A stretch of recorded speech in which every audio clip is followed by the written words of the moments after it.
Il la suit. Elle l'aperçoit dans le reflet de la vitrine au milieu des meringues, des babas, des éclairs et des choux. Dès qu'elle lève la tête, il s'éclipse. Mais leurs regards se sont croisés. Et d'un coup, elle est une mouche dans une flaque d'insecticide.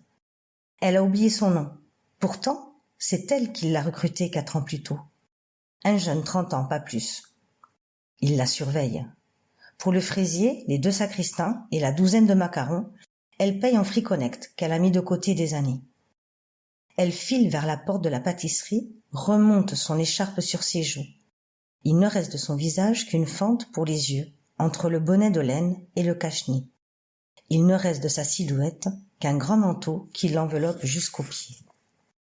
Il l'épie.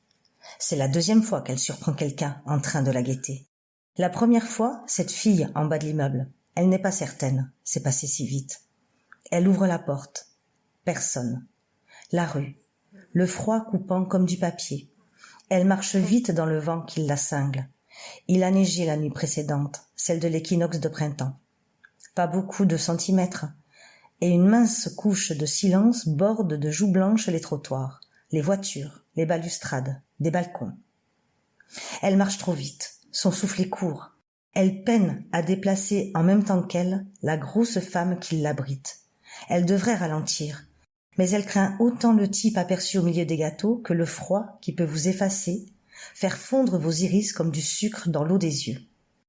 Hors d'haleine, elle avance toute seule dans les bras de son manteau, sous les arbres déshabillés par l'hiver, et elle pense à Camille Claudel, morte de froid et de faim, dans sa maison de fou à quelques kilomètres de là, abandonnée par son frère et par tous.